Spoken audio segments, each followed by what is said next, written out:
ไ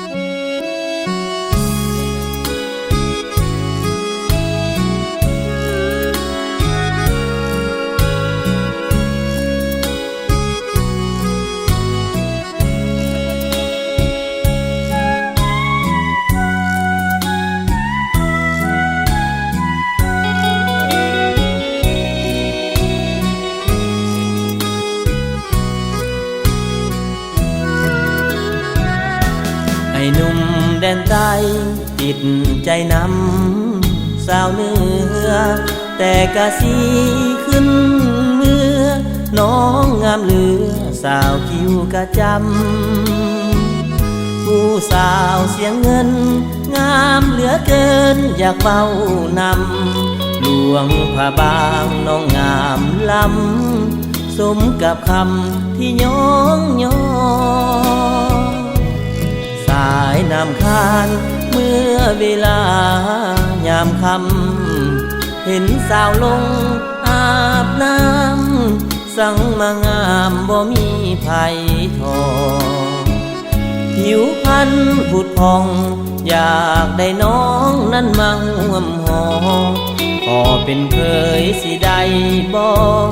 อายอยากขอมาอยู่ห่วมเป็นบุญตายามได้มาพบพ่อสาวอยู่ทางนาต่อทางเมืองหมอ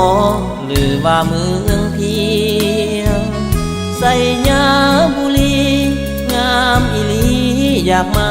อยู่เคียงหนุ่มแดนใต้ใจกล้าเสี่ยงขอแต่เพียงนวลน้องเห็นใจถ้าตกลง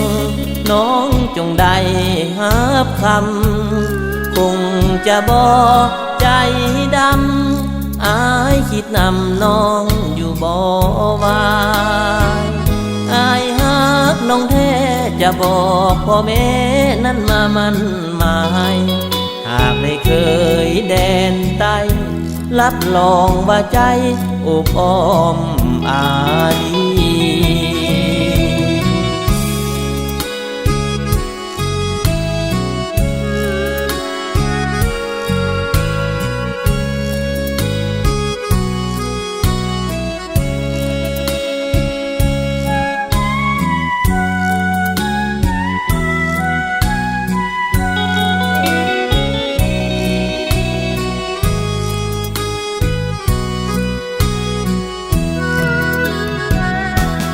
เป็นบุญตายามได้มาพบพ่อสาวอยู่ทางนาต่อทางเมืองหมอหรือว่าเมืองเพียงใส่ยาบุรีงามอีหลีอยากมาอยู่เคียงหนุ่มแดนใต้ใจกล้าเสี่ยงขอแต่เพียงนวลน้องเห็นใจถ้า